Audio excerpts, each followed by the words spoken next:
Emblem தென்னாடுடைய சிவனே போற்றி, எந்நாட்டவர்க்கும் இறைவா போற்றி. ஏகம்பத்துரையந்தாய் போற்றி, பாகம் பெண் உருவானாய் போற்றி. காவாய் கனகத்திரளே போற்றி, கைலை மலையானே போற்றி போற்றி. திருச்சிற்றம்பலம் தில்லையம்பலம் புளியர்கோன் வெப்பொழித்த புகழியர்கோன்களல் போற்றி. ஆளிமிசை கள்மிதப்பில் அணைந்த பிரானடி போற்றி. வாழி திருநாவலூர் வன்தொண்டர் பதம் போற்றி. ஊழிமலி திருவாதவூரர் திருத்தாள் போற்றி. சைவத்தின் மேல் சமயம் வேறு இல்லை, அதில் சார் சிவமாம் தெய்வத்தின் மேல் தெய்வம் இல்லனும். நான்மறை செம்பொருள் வாய்மை வைத்த சீர்திருத்தேவாரமும் திருவாசகமும் உய்வைத்தரச் செய்த நால்வர் பொற்றாள் எம் உயிர் துணையே. தில்லை வாழந்தனரே முதலாக சீர்படைத்த தொல்லையதாம் திருத்தொண்ட தொகையடியார் பதம் போற்றி. கொள்ளையவர் புராண கதை உலகறிய விரைத்துரைத்த செல்வமளி குன்றத்தூர் சேக்கிழாரடி போற்றி. ஈராண்டில் சிவஞானம் பெற்றுயர்ந்தமை கண்டார் இணைத்தாள் போற்றி.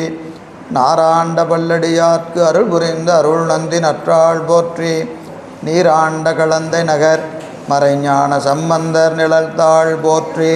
சீராண்ட தில்லை நகர் உமாபதியார் செம்பதுமத்திருத்தாள் போற்றி போற்றி. திருச்சிற்றம்பலம் தில்லையம்பலம். திருநாவுக்கரசு வளரு திருத்தொண்டின் நெறிவாழ வருஞான தவ முனிவேர் வாகீசர் வாய்மைதிகள் பெருநாமச்சீர் பரவலுருகின்றேன் பேருலகில் ஒரு நாவுக்கு உரை செய்ய பொன்னாமை உணராதே. திருச்சிற்றம்பலம் தில்லையம்பலம்.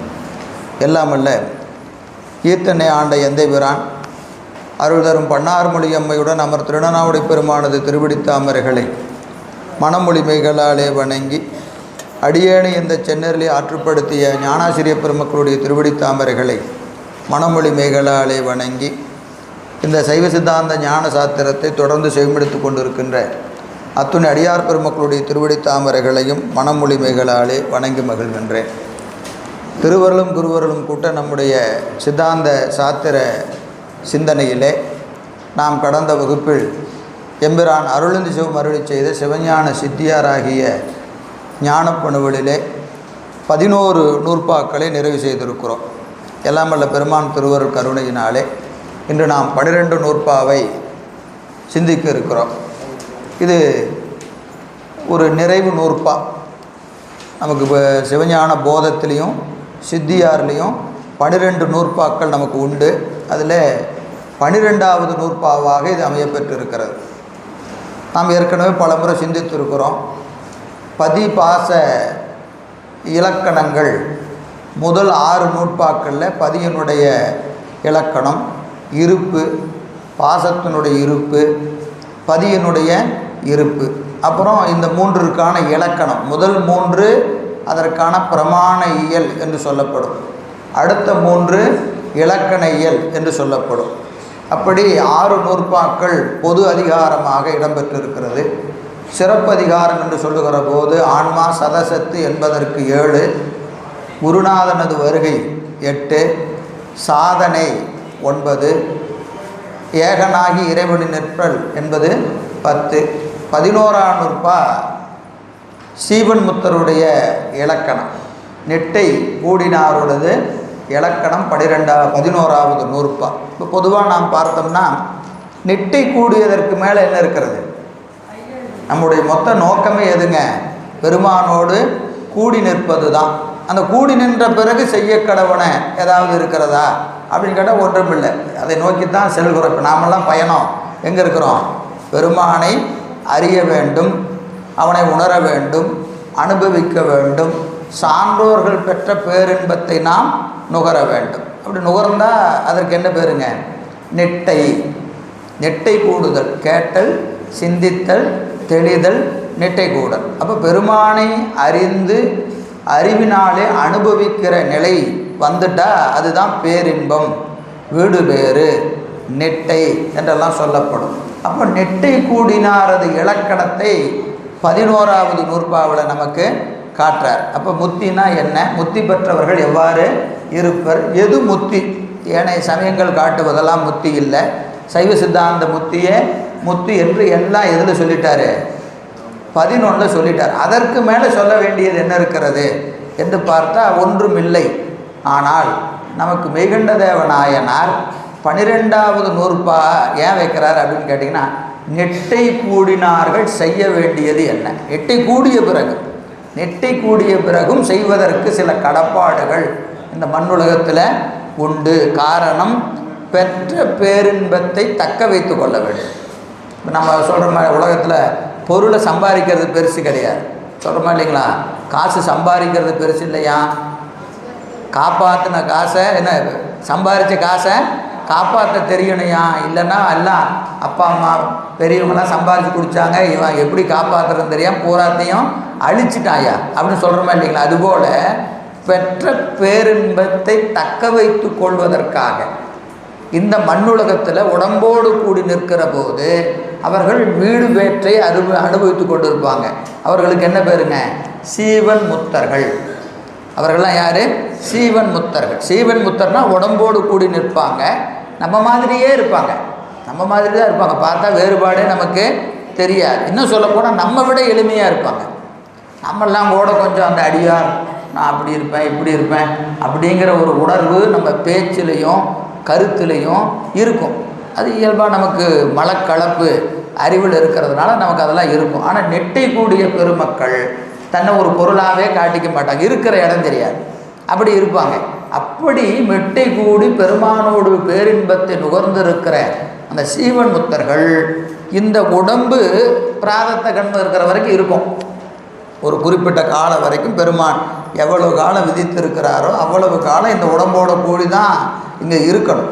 அப்படி இருக்கிற காலத்தில் அவர்கள் செய்ய கடவன யாவை, என்ன செய்யணும் என்பதை இந்த 12ஆம் நூற்பாவில் சொல்கிறார். அப்போது இந்த 12ஆம் நூற்பா யாருக்கு? சீவன் முத்தர்களுக்கு.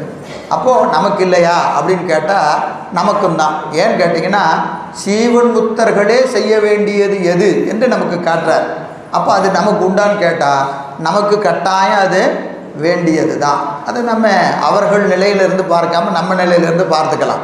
ஏன்னா இப்போ பாடம் நமக்கு தானே, சீவன் முத்தருக்கு இல்லை. இப்போ பாடம் யாருக்கு?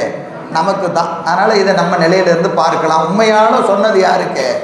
சீவன் முத்தர்களுக்கு தான் இந்த நூற்பா. சரி பாருங்கள், சிவஞான போதத்தில் 12ஆம் நூற்பா, சிவஞான போதத்தில் 12ஆம் நூற்பா, செம்மலர் நோந்தாள் சேரலொட்டா அம்மளம் கழியி அன்பரோடு மறியி மாலர நேயம் மழிந்தவர் வேடமும் ஆலயம் தானும் அரண் எழத்தொழுமே.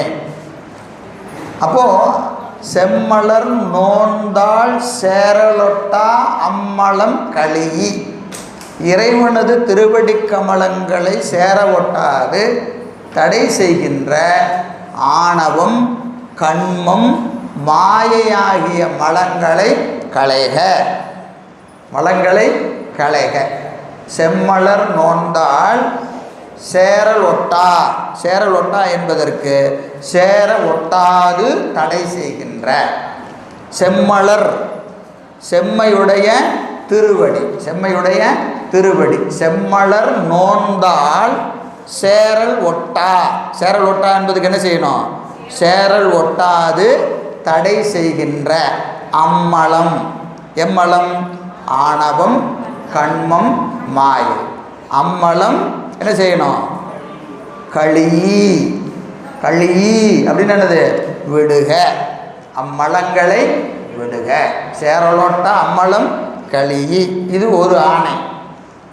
சீவன் முத்தர்களுக்கு கட்டளை வாக்கியமாக மெய்கண்டார் சொல்கிறார். தப்பி தவறி கூட உனக்கு என்ன வந்துடக்கூடாது?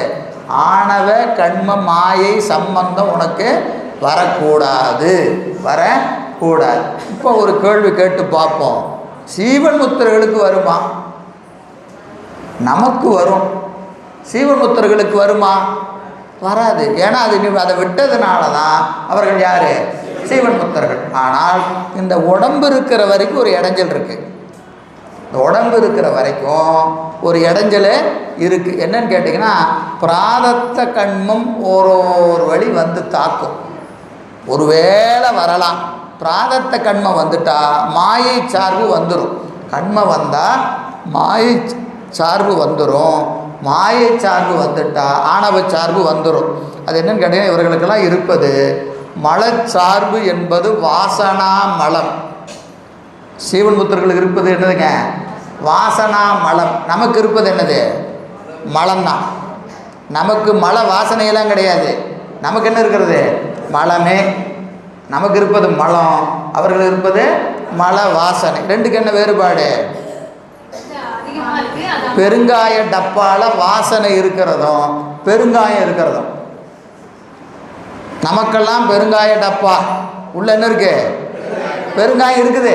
பெருங்காயம் இருக்குது, புரியுதா? அவங்களுக்கு என்ன இருக்குது? டப்பா மட்டும் இருக்கு. டப்பாவில் ஏற்கனவே அந்த டப்பாக்குள்ளே பெருங்காயம் போட்டு வச்சதுனால வாசனை இருக்குது, புரியுதுங்களா? அப்போ அவங்களுக்கும் ஆணவம் சொல்லியிருக்கிறாரு, நமக்கும் ஆணவம் சொல்லியிருக்கிறாருன்னு சொல்லக்கூடாது. அவர்களுக்கு இருப்பது மல வாசனை, நமக்கு இருப்பது மலம். இந்த வேறுபாடை நம்ம அப்பப்போ, ஏன்னா இந்த நூல்கள் படிக்கும்போது அவர்களையும் நம்மையும் ஒப்புமையாக வச்சு நம்ம பார்க்கக்கூடாது. அவர்கள் வேறு, நம்ம வேறு. ஏன்னா அந்த வேறுபாடு தெரிஞ்சால் தான் நாம் ஏன் இப்படி இருக்கிறோன்னு நமக்கு தெரியும், புரியுதா இல்லைங்களா? நம்ம எப்பவுமே நம்மளை யாரோட ஒப்புமை செஞ்சுக்குவோம்? நம்மை விட உயர்ந்தவர்களோடு ஒப்புமை செஞ்சுக்கிட்டே வருவோம். அது குற்றமானு கேட்டால், உயர்ந்த செயலில் அவங்க அப்படி இருக்கிறாங்களேன்னு ஒப்புமை செஞ்சால் தப்பில்லை, புரியுதுங்களா? அதனால் அம்மலம் கழுகி அம்மலங்களை விடுக. அப்புறம் என்ன செய்ய? அன்பரோடு மறி. அன்பரோடு மறி அழகா சொல்லுவார். இனி சிவபக்தர்களோடு இணங்குக. இனி சிவபக்தர்களோடு இணங்குக என்று சொல்லுவார். அன்பரோடு மறி. இது ரெண்டாவது கட்டளை. முதல் கட்டளை என்னதுங்க? முதல் கட்டளை என்னது? அம்மலம் கழுகி என்பது முதல் கட்டளை. ரெண்டாவது கட்டளை அன்பரோடு மறி, ரெண்டாவது கட்டளை. மூன்றாவது மால் அற நேயம் மலிந்தவர் வேடம். மாலர நேயம் அப்படி சொல்லக்கூடாது. மால் அற, மால் அற நேயம் மலிந்தவர் வேடமும் ஆலயம் தானும் அரணனத் தொழுமே. என்ன செய்யணும்? உனக்கு இந்த அஞ்ஞான மல வாசனை கெடும் பொருட்டு, மாலர மன மயக்கம், மயக்கத்தை தருவதாகிய அஞ்ஞான மல வாசனை கெடும் பொருட்டு மாலர என்ன செய்ய? நேயம் மலிந்தவர் வேடத்தை அரணனத் தொழுக. திருவேடத்தை சிவமாக காண்க. திருவேடத்தை சிவமாக காண்க. திருக்கோயில் இருக்கிற பெருமான சிவமாக காண்க. இப்போ பெருமான ரெண்டு இடத்துல பாருங்கிறார். எங்கே பார்க்கணும்? திருக்கோயில் இருக்கக்கூடிய அந்த சிவலிங்க திருமேனியையும் திருவேடத்தையும் என்ன செய்யணும்? சிவமாக காண்க, சிவமாக காண்க. அப்போ 3 வாக்கியம் சொல்லிட்டார். 3 கட்டளை. என்னது? முதல் கட்டளை என்னது? மலம் கழுகி, அம்மலம் கழுகி, அன்பரோடு மறி. இந்த ரெண்டும் எப்படி இருக்கும்னு கேட்டால், இந்த ரெண்டு நடக்கணும்னா நீ என்ன செய்யணும்? திருவேடத்தையும் திருக்கோயிலையும் சிவமாக காண்க, சிவமாக காண்க என்று சிவஞான போதத்தில் சொல்கிறார். சிவஞான போதத்தில் சொல்கிறார், சரிங்களா? 3 அந்த நூற்பா பார்த்தீங்கன்னா 4 அதிகரணம் இருக்கும். 4 அதிகரணம் சிவஞான போதத்தில். இந்த நூற்பா 4 அதிகரணம். முதல் அதிகரணம் நான் சொன்னது தான். என்னது? செம்மலர் நோந்தால் சேரலொட்டா அம்மலம் கழுகி என்பது ஒரு அதிகரணம். அம்மலம் கழி என்பது ஒரு அதிகரணம். ரெண்டாவது அன்பரோடு மறி என்பது ஒரு அதிகரணம். மாலர நேயம் மலிந்தவர் வேடமும் ஆலயம்தானும் அரணனத் தொழுமே என்பது ஒரு அதிகரணம். 3 பகுதியாக சொன்ன 3 கட்டளை வாக்கியம், 3 அதிகரணம். 4வது ஒரு அதிகரணம் வைத்திருக்கிறார். ஒளிவு, ஒளிவு அதிகரணம். ஒளிவு அதிகரணம் மேலே சொன்னதை தொகுத்து சொல்கிறது. மேலே சொன்ன 3ஐயும் தொகுத்து சொல்கிற அதிகரணம் 1. ஆக 4 அதிகரணம் சிவஞான போதத்தில். இந்த 12ஆம் நூற்பா எத்தனை அதிகரணம்? 4 அதிகரணங்களை உடையது. அப்படியே மேற்கோள் மட்டும் நான் அப்படியே சொல்லிட்டு போகிறேன், உள்ளே எல்லாம் போகலை. முதல்ல என்ன கேட்டிங்கன்னா, அம்மலம் கழியி என்று சொன்னாரா இல்லைங்களா? அதற்கு மேற்கோள் வைத்திருப்பார். என்ன அப்படின்னு கேட்டிங்கன்னா, இனி ஆணவம் கண்மம் மாயை ஆகிய மலங்களை களைக. அம்மலம் களி என்பதை மேற்கோள் என்ன செய்கிறாரு, விரிக்கிறார். அம்மலம்னு சுற்றாரா இல்லையா? அம்மலம்னா இது சுட்டு, அவனோட வராதையா, அவனோட சேராத. அவன்னா யார்? இது மொட்டையாக நீங்கள் வகுப்பு நடத்திருக்கோம், அவனோட சேராதுன்னு சொல்கிறீங்க. எவனோட சேராமல் இருக்கிறது இல்லையா? இப்போ நேரில் பார்த்தவங்க ஒரு ஆள் இப்படி சுட்டி காமிச்சா அது அவரை தான் சொல்கிறாருன்னு தெரியும். நீங்கள் ஆடியோ கேட்குறீங்க, ஏங்க யாரோ அவன் கூட சேராதுன்னு சொன்னாரே, யாருங்க கேட்போமா இல்லையா? அவன் யார் அப்படின்னு ஒரு கேள்வி வருது. அம்மலம், அம்மலம் என்பது எது என்பதை மேற்கோளில் சொல்கிறார். என்ன சொல்கிறாருங்க? ஆணவம் மாயை காண்மிகம் ஆகிய மலங்களை களைக, களைக, அதெல்லாம் விடுக. ஏன் விடணும்? அவைதான் ஏது சொல்கிறார். புத்தகம் வச்சுருக்கீங்களா? சிவஞான போதம் இருக்கா? ஏது எதுக்கு? அதுக்கு காரணம். ஏன் மலங்களை விடணும் அப்படின்னு கேட்டால், அவைதான் ஞானத்தை உணர்த்தாது அஞ்ஞானத்தை உணர்த்தும் ஆகலாம். இந்த மலங்கள் ஒருபோதும் பெருமானை காட்டாது, உலகத்தை தான் காட்டும். எனவே அது கூட சேராது, அது கூட சேராது. எனவே அவைதான் ஞானத்தை உணர்த்தாது அஞ்ஞானத்தை உணர்த்தும் ஆகலாம். அம்மலம் கழுகி, அம்மலம் கழுகி, மலங்களை விடுக, மலங்களை விடுக. முதல் அதிகாரம் சொல்கிறார். பாட்டெல்லாம் இருக்குது, நம்ம சித்தியாருக்குள்ளே படிக்கிறதுனால சிவஞான போதத்தை நான் விரிக்கலை, சரிங்களா? ரெண்டாவது அதிகாரம் என்னது? ரெண்டாவது அதிகாரம் என்னது? அன்பரோடு மருகி, அன்பரோடு மருகி. அதற்கு மேற்கோள் வைத்திருப்பார். இனி சிவபக்தர்களோடு இணங்குக. என்ன சொல்கிறாரு? சிவபக்தர்களோடு இணங்குக. நீ சேர்ந்தா சிவனடியாரோடு தான் சேரணும். யார் கூட சேரணும்? சிவனடியாரோட தான் சேரணும். இது யாருக்கு? சீவன் முக்தர்களுக்கே இதுதான் இலக்கணம். இப்போ நமக்கு உண்டான்னு கேட்கக்கூடாது. அவர்களே யார் கூட சேரணும்? அடியாரோட தான் சேரணும். ஏன்னா அல்லாதார் அஞ்ஞானத்தை உணர்த்துவர். மற்றவன்லாம் உனக்கு என்ன செஞ்சிருவான்? மேலே ஏறினா தர தர தர தரன்னு பிடிச்சிக்கல் எடுத்துகிட்டு வந்துடுவான். அதனால் நீ என்ன செய்யக்கூடாது? அவனோட சேர. நமக்கு அப்படியே திருவாசகத்துக்கு வந்தீங்கன்னா, எங்கொங்கை நின்னன்பர் அல்லாதோள் சேரற்க, எங்கை உனக்கல்லாது எப்படியும் செய்யற்க, இங்கு இப்பரிசே எமக்கெங்கோ நல்குதியல் எங்களில் ஞாயிறு. நான் அடியார் கூட இருந்தால் சூரியன் கிழக்க உதிச்சா என்ன, மேற்க உதிச்சா என்ன, வந்தா என்ன, வராட்டி என்ன, எனக்கு கவலை இல்லை, எனக்கு கவலை. ஏன்னா நான் இருப்பது யாரோடு? அடியார் குலாத்தோடு கூடியிருப்பதினாலே எனக்கு எந்த விதமான துன்பமும் இல்லை. அப்படியே தேவாரம் என்ன சொல்லுதோ அதுதான் சாத்திரம் சொல்லுது, அதான் சாத்திரம் சொல்லு. எனவே அல்லாதார் அஞ்ஞானத்தை உணர்த்துவர், அல்லாதார் அஞ்ஞானத்தை உணர்த்துவர் என்று சொல்கிறார். மூணாவது அதிகரணம் என்ன சொல்கிறாருங்க? மாளர நேயம் மலிந்தவர் வேடமும் ஆலயம் தானும் அரணன தொழுமேன்னு சொல்கிறார். அதுக்கு மேற்கோள் என்ன செய்கிறாருங்க? இனி பத்தரது வேடத்தையும் சிவாலயத்தையும் பரமேஸ்வரன் என்று கண்டு வழிபடுக. பத்தரது வேடத்தையும் சிவாலயத்தையும் என்னன்னு கண்டு வழிபடணும்? பரமேஸ்வரன் என்று கண்டு வழிபடுக. ஒரு திருவேடத்தை பார்த்தா உங்களுக்கு என்னவா தெரியணும்? சிவமாக தெரியணும். திருக்கோயிலை பார்த்தா சிவமாக தெரியணும். இந்த ரெண்டு இடத்துலையும் சிவத்தை பார்க்கணும். குரு லிங்க சங்கம், இந்த மூணு இடத்துலையும் சிவன் தெரியணும். குரு லிங்க சங்கமம். குரு யார்? குருநாதர். லிங்கம் திருக்கோயில் இருக்கக்கூடிய திருமேனி. சங்கமம் அடியார் வேடம், அடியார் வேடம். இப்போ இங்கே என்ன சொல்லியிருக்கிறாரு? எத்தனை சொல்லியிருக்கிறாரு? இங்கே எத்தனை சொல்லியிருக்கிறாரு? பாட்டில் 2 தான் சொல்லியிருக்கிறார். நேயம் அழிந்தவர் வேடமும் ஆலயம் தானும்னு சொல்லிட்டார். என்ன சொல்லலை?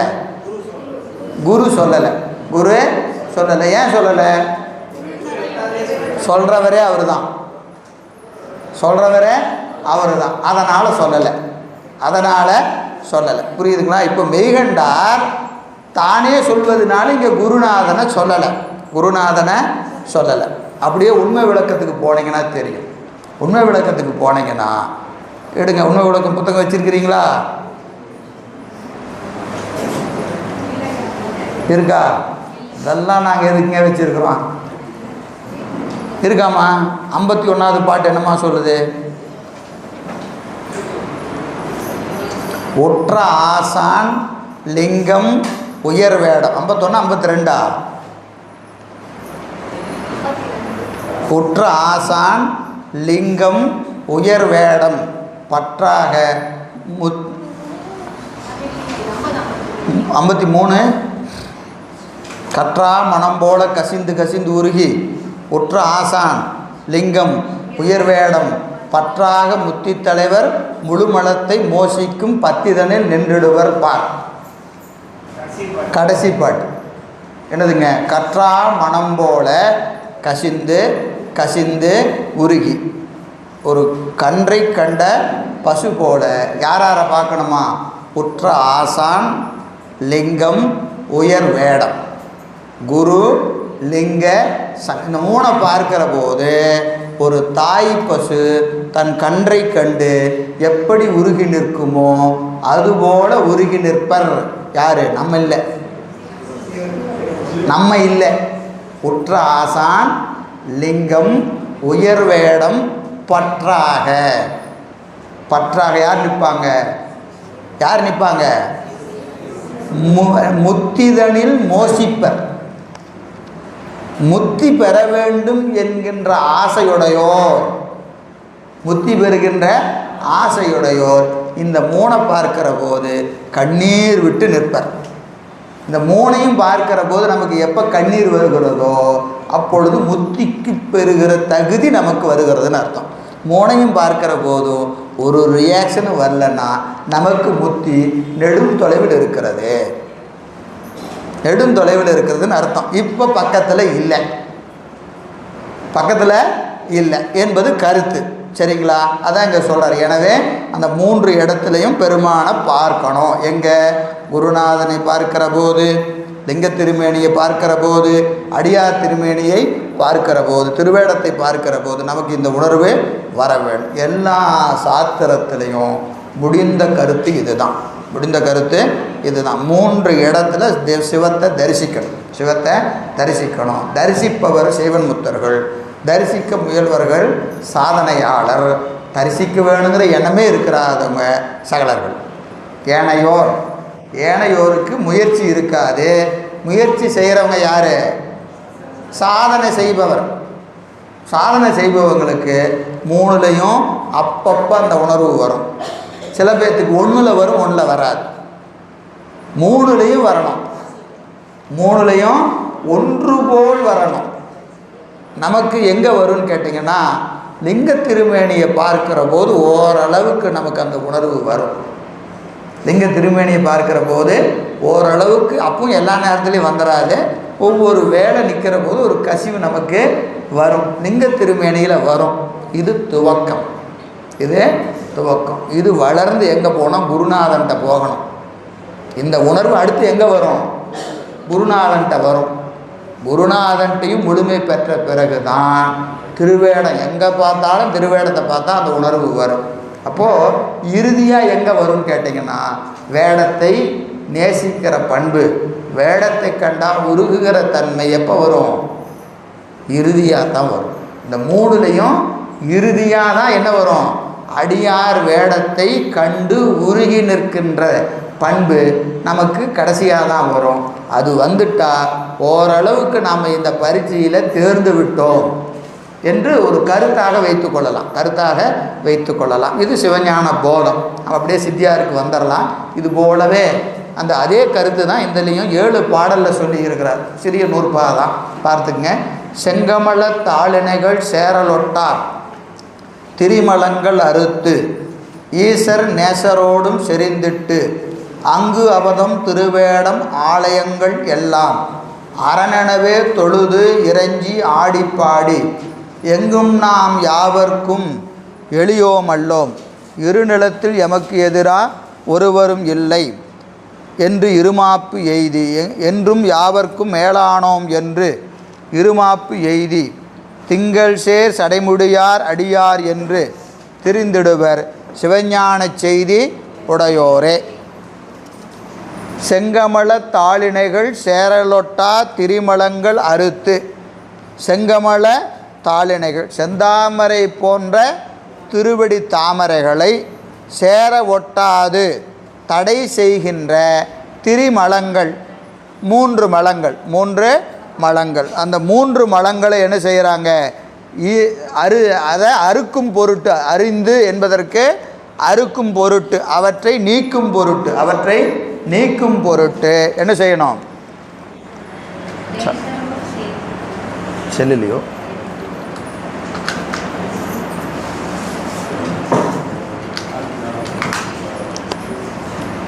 ஈசர் நேசரோடும் செறிந்திட்டு.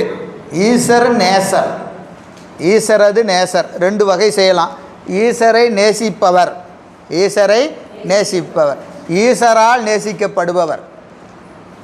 ஏன்னா பெருமான நேசிப்பவர்கள் அடியார்கள், பெருமானால் நேசிக்கப்படுபவர் அடியார்கள். இப்போ பெருமானுக்கும் அடியார் மேலே என்ன உண்டு? தீராத காதல் உண்டு. அடியாருக்கும் பெருமான் மேலே தீராத காதல் உண்டு. எனவே ஈசர் நேசர் என்பது ஈசரை நேசிப்பவர், ஈசரால் நேசிக்கப்படுபவர் என்று ரெண்டு பொருள் இருக்கிறது. ரெண்டும் பொருத்தமானது தான். ஈசர் நேசரோடும் செறிந்திட்டு. செறிதல் என்பது என்னதுங்க? பிரிப்பின்றி கூடி நிற்றல். அறிவினால பெருமானை என்ன செய்ய மாட்டாங்க? பிரியாது இருப்பவர், அத்துவித கலப்பு என்று பெயர். பெருமானை எங்கே பிரிய மாட்டாங்க? உடம்பால் பிரியாமல் இருக்கிறது இல்லை. இறைவனை பிரியாமல் இருக்கணும்னா கோயிலில் போய் கருவறையில் கதவை சாத்திட்டு உள்ளே படுத்துக்கிறதா? அதெல்லாம் கிடையாது. என்னது? அறிவினால் பெருமானை பிரியாமல் இருக்கிறது. என்ன செஞ்சாலும், எந்நிலைகள் என்றாலும் எக்கோலம் கொண்டாலும் மன்னிய சீர் சங்கரன்தாள் மறவாமை பொருள். அவன் மறவாமை தான் இங்கே முக்கியம். மறவாமை என்பது அறிவினால் பெருமானை நினைத்து கொண்டே இருப்பது தான். எனவே ஈசர் நேசரோடும் செறிந்திட்டு, அவரோடு கூடி நின்று அடியார் திருக்கூட்டத்தோடு அந்த திருவேடத்தை எப்படி செய்யணும்? வணங்கி நிற்கணும். செறிந்திட்டு அங்கு அவர் திருவேடம் ஆலயங்கள் எல்லாம் அரணனவே தொழுது. திருவேடத்தையும் ஆலயத்தையும் எப்படி பார்க்கணும்? சிவமாவே பார்க்கணும். அரணனவே ஏகாரம். புரியுதுங்களா இல்லையா? அப்போ ஏகாரம்னு என்னது? அங்கே பெருமான் இருக்கிறானாட்டு இருக்குது, அப்படி கும்பிடக்கூடாது. பெருமானாவே கும்பிடணும். எனவே அது அரணனவே தொழுது இறைஞ்சி அங்கே நிற்கிற போது எப்படி இருக்கணுங்க? ஒரு பொருள் பெறுகிற போது வரியார் முன் எப்படி நிற்கணும்? அந்த எளியார் போல் ஏக்கற்றும்பர். ஒருத்தர் போய் பணம் கேட்கணும்னா எப்படி நிற்போம் இல்லைங்களா? அப்படியே கூடி குறுகி நிற்போமா இல்லையா? பின்னாடி சொல்லுவார், அப்படியே கூசி மொழிந்து அறிஞான குறியில் நின்று கும்பிட்டு தட்டமிட்டு கூத்தாடி திரியம்பர். கூசி மொழிந்து அறிஞான குறியில் நின்று கும்பிட்டு தட்டமிட்டு கூத்தாடி திரி. அப்படியே கூணி குறுகி நிற்கணுமா? அப்படியே நீங்கள் சிறுத்தொண்ட நாயனார் புராணம் தான் போய் பார்க்கணும். இந்த இடத்த பார்க்கணுன்னா சிறுத்தொண்ட நாயனார் புராணத்தை தான் போய் பார்க்கணும். பெருமான் அப்படியே போன வகுப்புலேயே உங்களுக்கு சொன்னேன், ஞாபகம் இருக்குன்னு நினைக்கிறேன். ஏன்னா இங்கே பெருமான் போகிறாரு, அங்கே செங்காட்டங்குடியில் போய் வீட்டுக்கு போய் கேட்குறாரு. அவர் வெளியே இருக்கிறாருன்னு சொல்கிறாரு. நேராக போய் ஆத்தி மரத்துக்கு அடியில் அவர் அமர்ந்திருக்கிறார். யார்? சிறுத்தொண்ட நாயனார். அப்போது இவர் பெருமானை தேடி அடியாரை தேடி போகிற போது எங்கேயுமே யாரும் இல்லை. வீட்டுக்கு வந்தால் இப்போ தான் ஒரு தொண்டர் அங்கே வடநாட்டிலேருந்து பைராகியாக வந்திருக்கிறார் என்று சொன்ன உடனே போய் நிற்கும்போது பெருமான் கேட்குறாரு. என்ன கேட்குறாருங்க? நீரோ பெரிய சிறு தொண்டர்னார். சொன்னார், அடியார்கள் என் மீது கொண்ட அன்பினால் அப்படி சொல்லுவாங்க. நான் உண்மையாலும் பெரிய தொண்டரும் கிடையாது, சிறு தொண்டனும் கிடையாது சாமி, என் மேலே வச்ச அன்பினால் அடியார்கள் அவ்வாறு சொல்லுவார்கள் என்று அவர் சொல்லுவார். அது அப்படியே அந்த ஆஜானுபாகவான தோற்றம், அப்படியே அடியாரை கண்டால் கூனி குறுகி அப்படியே 6 அடி உயரம் 3 அடி ஆகிடுமா, அப்படியே குறுகி நிற்பார் சாமி, அப்படி நிற்பாராம். அதனால தான் அவருக்கு என்ன பேர்? சிறு தொண்டன். அடியேன் சிறு தொண்டன், அடியேன் சிறு தொண்டன் என்று நிற்பது நாயனாருடைய அந்த தன்மை. அதுபோல் அந்த வேடத்துக்கு முன்னாடி போகிற போது நம்ம செல்வந்தராக இருக்கலாம், நல்ல கல்விமானாக இருக்கலாம், ஞானமுடையவராக இருக்கலாம், என்னவா வேணாலும் இருக்கலாம். வேடத்தை கண்டா என்ன ஆயிரணும்? அப்படியே குறிக்கணும். ஏன்னா அங்கே வருவது யார்? பெருமான். இது நமக்கெல்லாம் ஆள் தான் தெரியுது, இவர் வர்றாரு, அவர் வர்றாரு, அவர் வர்றாருன்னு தெரியுது. ஆனால் அவங்க ஞானிகளுக்கு என்ன தெரியுது? அந்த வேடம் பெருமான் அல்லவா? பெருமான் திருமுன்பாக எப்படி நிற்கிறோமோ அப்படி நிற்கணும். வேடத்துக்கு முன்னாடி அப்படி நிற்கணும். அதான் இங்கே சொல்கிறார் என்னதுங்க, அங்கே இறைஞ்சி ஆடி பாடி. இறைஞ்சி நிற்கணும், ஆடி பாடி. இறைஞ்சுதலுக்கும் ஆடிப்பாடு, இறைஞ்சுதல் என்பது பெருமான்ட்டு அப்படியே பணிந்து நிற்பது, மகிழ்ச்சி. அந்த வேடத்தை கண்டால் மனதில் என்ன வரணும்? ஒரு மகிழ்ச்சி தோன்ற வேண்டும். திருவேடத்தை காண்கிற போது நமக்கு என்ன வரணும்? ஒரு ஆனந்தம் பிறக்க வேண்டும். அடியார் வேடத்தை பார்த்தாவே நமக்கு ஆனந்தம் பிறக்க வேண்டும். அது போற்றி பகருடையில் ரொம்ப அழகாக சொல்லுவார். என்னன்னு கேட்டிங்கன்னா, ஞானத்திற்கான தோற்றுவாய், ஞானத்திற்கான தோற்றுவாய். இப்போ ஞானத்தினுடைய வாயில் நாம் எப்போ இருக்கிறோன்னு கேட்டிங்கன்னா, அடியார் வேடத்தை காண்கிற போது நமக்கு மனதில் மகிழ்ச்சி வந்ததுன்னா ஞானத்தின் நுழைவிலே நாம் இருக்கிறோம். வேடத்தை பார்த்த உடனே என்ன வரணும்? ஒரு மகிழ்ச்சி வரணும். அந்த திருநீரை பார்த்தாவே ஒரு சந்தோஷம் வரும். திருநீரை பார்த்தாவே ஒரு சந்தோஷம் நமக்கு வந்துருச்சுன்னா ஞானத்தின் தோற்றுவாயிலே நாம் நிற்கிறோம்னு பொருள். புரியுதுங்களா? ஆனால் நமக்கெல்லாம் அது வந்துட்டாயா, என்ன போடுறானோ அப்படி தான் தோணுதா இல்லையா? நமக்கு வேடத்தை கண்டால் மகிழ்கிறோம், எல்லா வேடத்தையும் கண்டு மகிழ்வதில்லை. நமக்கு என்ன இருக்கிறது? விருப்பு வெறுப்புகள். அந்த வேடதாரியை தான் நம்ம பார்க்குறோம். ஏன்னா இவர் நல்லவர் அப்படின்னா அவர் பார்த்தோன்னே ஒரு மகிழ்ச்சி மலர்ச்சி எல்லாம் வரும். சில பேர்த்த பார்த்தா நமக்கு என்ன வராது? மகிழ்ச்சி வர்றது. ஏன்னா நம்ம யாரை பார்க்குறோம்? வேடத்தை தரித்திருக்கிற வேடதாரியை தான் பார்க்கிறோமே ஒழிய நாம் வேடத்தை பார்ப்பதில்லை. என்னங்க பண்ணுறது? பக்குவம் நமக்கு இல்லை, அவ்வளோதான். வேற ஒன்றும் அதெல்லாம் விரிக்க வேண்டிய அவசியம் இல்லை. என்றைக்கு நமக்கு வேடதாரியை பார்க்காம வேடத்தை காணுகிற தன்மை வருகிறதோ அப்போ தான் நம்ம எங்கே இருக்கிறோன்னு அர்த்தம்? ஞானத்தின் வாயிலில் நிற்கிறோன்னு அர்த்தம். ஞானத்தின் வாயில்லை. எனவே அது ரொம்ப அழகாக போற்றி பகடையில் சொல்லுவார். அப்போது அடியார் வேடத்தை கண்டால் என்னதுங்க? அகம் மகிழ்ந்து மகிழ்ச்சி வந்துட்டால் ஞானத்துக்கு பெறுகிற தகுதி நமக்கு வந்துச்சுன்னு அர்த்தம். ஞானத்தை பெற்றுவிட்டால் அந்த வேடத்தை பார்த்தா என்ன ஆகுமா? வெக்கம் வருமா? அந்த வேடத்தை பார்த்தா என்ன வருமா? வெக்கம் வருமா? எப்படி? அவர் எங்கே, நான் எங்கே? ஐயோ, அவங்க செய்கிற தொண்டுக்கு முன்னாடி நானெல்லாம் ஒன்றுமே இல்லைங்க என்று வேடத்தை பார்க்கிற போது வெட்கப்படுகிற நானெல்லாம் ஒரு ஆளாங்க, ஐயோ அவர்களோடையெல்லாம் நம்மளுக்கு பேசாதீங்க ஐயா அப்படின்னு வெக்கம் வந்துச்சுன்னா ஞானம் பெற்றவர்னு அர்த்தம்.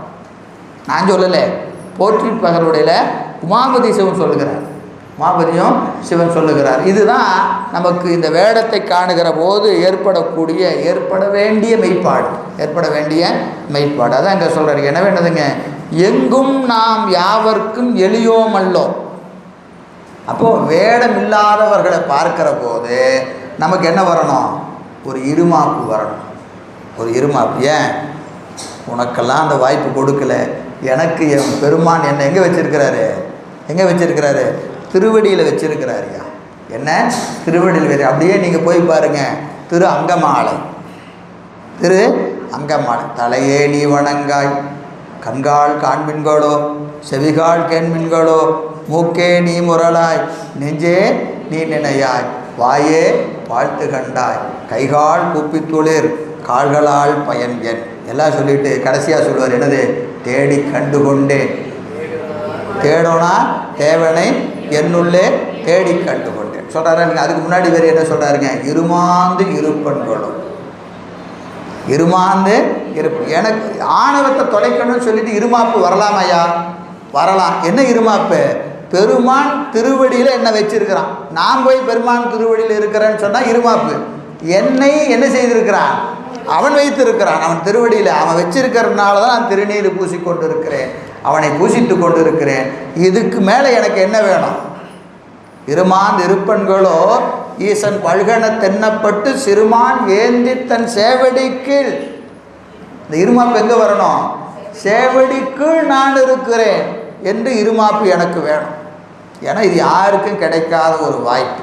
பெருமான் திருவடி நிழலிலே அவனை வணங்கி கொண்டும் அவனை வாழ்த்தி கொண்டும் இந்த அடியார் கூட்டத்தோடும் இருக்கிற ஒரு வாய்ப்பு யாருக்கு கிடைக்கும்? யாருக்கு கிடைக்கும்? யாருக்குமே கிடைக்காது. ஆனால் அவன் என்ன செய்திருக்கான்? என்னை அவன் இவ்வாறு செய்திருக்கிறான் என்கின்ற ஒரு இருமாப்பு யாருக்கு இருக்கணும்? அடியாருக்கு இருக்கணும். அடியாருக்கு இருக்கணும். ஏன்னா நாம் இருக்கிற இடம் மிக உயர்ந்த இடம். இந்த உயர்ந்த இடத்துல பெருமான் நம்மை இருத்தி இருக்கிறான். உயர்ந்த இடத்துக்கு நாம் போகலை, அவன் என்ன செய்திருக்கிறான்? நம்மை அவன் அந்த இடத்துல கொண்டு வைத்திருக்கிறான். அதான் இங்கே சொல்கிறார். என்னதுங்க இங்கே? எங்கும் நாம் யாவர்க்கும் எளியோம் அல்லோம். யாருக்கும் குறைஞ்சவன் கிடையாது. ஏன் நான்? ஏன்னா இந்த சிவனடியார உலகம் என்ன பேசுவோம்? உழைக்க தெரியாதவன், பைத்தியக்காரன். இதான் உலகம் அப்படி தான் சொல்லும். ஏன்னா அவனுக்கு எது பொருளோ அது நமக்கு பொருள் இல்லை, நமக்கு எது பொருளோ அது அவனுக்கு பொருள் அல்ல. அழகாக வள்ளுவர் சொல்லுவார். என்னது? பொருள் அல்லவற்றை பொருள் என்று கருதும் மருளலாம் மானாப்பிறம். அவனுக்கு பொருளாக தெரியறது, நமக்கு பொருளாக தெரியல. நமக்கு எது பொருளோ அது அவனுக்கு பொருளாக தெரியும். அவன் நம்ம பார்த்து பைத்தியம்மா, நாம் அவனை பார்த்து பைத்தியம்னு சொல்ல வேண்டியது தான் இல்லையா? ஏன்னா அவன் என்ன செய்கிறான்? காலம் முழுக்க காசுக்காக ஓடிக்கொண்டு இருக்கிறான். எதுவும் வராது. குற்றார் ஆரோடாரோ உயிர் கொண்டு போகும்பொழுது குற்றாலத்துறை கூத்த நல்லால் நமக்கு உற்றார் ஆரோடரோ ஒன்றும் வராது, ஒன்றும் கூடவே வராது. நம்ம எத்தனை செல்வத்தை சேர்த்து வைத்திருந்தாலும் அது ஒன்றும் நம்ம கூட வரவே வராது. பற்றி நின்ற பாவ புண்ணியங்கள் தான் நம்மோடு வரும். இப்போ என்னத்தை சேர்த்து வைக்கணும்? சிவ புண்ணியத்தை கடைசி காலத்துலையாவது செஞ்சு சேர்த்து வச்சிடும். இது வரைக்கும் எப்படி போச்சோ தெரியாது. இனி வருகிற காலங்கள் என்ன இருக்கணும்? பெருமான வணங்குகிற காலமாக, அவன் திருவடிக்கு ஆளாகி நிற்கிற காலமாக நமக்கு அமையப்பெற வேண்டும். பெருமாட்ட விண்ணப்பமே அதான் செய்யணும். வாழ்கிற காலத்தில் சரி, வாழ்கிற காலத்தில் வாழ்த்தலைனாலும் பரவாயில்ல, போகிற காலத்துலையாவது வாழ்த்தணும். ஏன்னா மேலை பிறப்புகளாவது சிவபுண்ணியமுடைய பிறப்பாக நமக்கு பிறக்கணும்.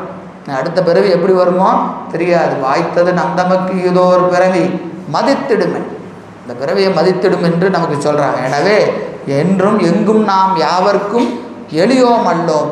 இருநிலத்தில், இருநிலம் என்னது? மேலோகம் பூலோகம், மேலோகம் வேலோகம். இது நீங்கள் அப்படியே என்ன செய்ய? 224 புவனம் எல்லாத்துக்கும் இது பொருந்தும். என்றும் இருநிலத்தில் எமக்கு எதிராக ஒருவரும் இல்லை. இருநிலத்தில் எமக்கு ஒருவரும் இல்லை என்று யாவர்க்கும் மேலானோம், யாவர்க்கும் மேலானோம் என்று இருமாப்பு எய்தி. இருமாப்பு எய்தி. எனக்கு என்னையா குறை? முதல்ல அடியார்கள்லாம் சொல்லி பழகணுங்க, சொல்லி பழகணும். என்னென்ன? எப்படிங்க இருக்கிறீங்க? ஆனந்தமாக இருக்கிறேங்க. கற்றை செஞ்சொடையான் உளன் நாம் உளோம் எற்றுக்கோ நம்மளால் முடிம்பர். பெருமான் இருக்கிறான், ஒரு குறையும் இல்லை, ஒரு குறையும் இல்லை. என்னை இறைவன் ஆனந்தமாக வச்சிருக்கிறாங்க. என்னை என்னங்க ஆனந்தம்? எனக்கு 1000 பிரச்சனை இருக்குதுங்க. என்னங்க எப்படிங்க நான் சொல்கிறது? எனக்கு 1000 பிரச்சனை இருக்குது, எப்படி நல்லா இருக்கிறேன்? எந்த பிரச்சனை இருந்தாலும் நம்மை பூசிக்குமாறு பெருமான் வச்சிருக்கிறானா இல்லையா? பூசிக்கிற மாதிரி வச்சிருக்கிறானா இல்லையா? அதுக்கு மேலே என்ன வேணும்? எல்லாம் இருக்கிறவனுக்கு பூசை கிடையாது, பொருள் இருக்கிறவனுக்கு பூசை கிடையாது, மாளிகை கட்டி இருக்கிறவனுக்கு பூசை கிடையாது. நம்மை பெருமான் என்ன வைத்திருக்கிறான்? பூசிக்குமாறு வைத்திருக்கு. இதற்கு மேலே என்ன வேணும்? இதற்கு மேலே ஒன்றும் வேண்டாம். அதனால் என்ன செய்யணும்? எப்படியா இருக்கிறேன்னா ஆனந்தமாக இருக்கிறேங்க. பெருமான் இருக்கிறான், ஒரு குறையும் இல்லை, யாரும் குறைவில்லை, யாரும் குறைவில்லை என்று சொல்லியாவது பழகணும். ஏன்னா நம்ம சொல் எப்படியோ அப்படி தான் அறிவு நிற்கும். அறிவை நீக்கும். முதல்ல இந்த மனநிலையை நாம் வளர்த்துக்கணும். எங்கெங்க போங்க, ஏதோ இருக்கிறனுங்க, அப்படி தானே சொல்கிறோம். அப்படிலாம் சொல்லக்கூடாது. அடியார்கள் அப்படி சொல்லவே கூடாது. ஏன்னா நம்ம அது பிறவின்னு இருந்தால் பிரச்சனை இருக்க தான் செய்யும். பிறவின்னு இருந்தாவே என்ன இருக்கும்? பிரச்சனை இருக்குது. அதெல்லாம் ஒரு பக்கம் கிடக்கட்டும், அது பாட்டுக்கு இருக்க வேண்டியது தான். மூக்கு இருக்கிற வரைக்கும் சளி இருக்கும். மூக்கு இருக்கிற வரைக்கும் சளி இருக்க தான் செய்யும். சளி இருக்குதுன்னு மூக்கவா இருக்க முடியும்? அது மாதிரி பிறவினாவே என்ன இருக்கும்? இன்ப துன்பங்கள் இருக்கும். அது பாட்டுக்கு இருக்கட்டும். நமக்கு வாழ்க்கையில் வந்த வேலை என்னது? பூசை செய்கிறது. அது நல்லா நடக்குதா? நல்லா நடக்குது. ஆனந்தம். அது ஆனந்தம் என்கிற உணர்வு நமக்கு வந்துட்டா ஒன்றும் யாதும் குறைவிடும், யாதும் குறைவிடும். அதாங்க சொல்கிறார் என்னங்க, யாவர்க்கும் மேலானோம் என்று இருமாப்பு எய்தி என்ன செய்யுதுங்க? திங்கள் சேர் சடைமுடியார் அடியார் என்று திரிந்திடுவர் சிவஞான செய்தி உடையோரே. நான் சிவனடியாரியா? என்ன சொல்லணும்? நான் சிவனடியார், எனக்கு ஒரு குறையும். திங்கள் சேர் சடைமுடியார் அடியார், சடைமுடியார் அடியார் என்று திரிந்திடுவர். திரிந்திடுவர்னு என்னதுங்க? எதை பற்றியும் கவலை இல்லை. சொல்கிறோமா, பைத்தியம் மாதிரி திரியுதாயா? திரிந்திடுவர் என்பது கவலையே கிடையாது. எந்த கவலையும் கிடையாது. என்ன வந்தால் என்ன, என்ன போனால் என்ன, எதை பற்றியும் கவலை இல்லை. எனவே திரிந்திடு யார்? சிவஞான செய்தி உடையோரே. சிவஞானம் பெற்ற ஞானிகள் தனக்கு எந்த குறையும் இல்லை என்று என்ன செய்வாங்க? ஏகானந்தமாக திரிவாங்க, ஏகானந்தமாக திரிவார்கள் என்று இந்த 12ஆம் நூற்பாவின் கருத்தை இந்த பாடலில் சொல்கிறார். இது முதல் அதிகரண கருத்து இதுலேயே சொல்லிடுறார். மலங்களை கழிக அப்படின்னு இருக்கா இல்லையா சிவஞான போதத்தில்? அம்மலங்களி அப்படின்னு இருக்கா இல்லையா? அந்த கருத்து இந்த பாட்டிலே சொல்லிடுறார். அடுத்த பாட்டு 2ஆம் நூற்பா, 2வது அதிகரணம். 2வது அதிகரணம் பாருங்க, 323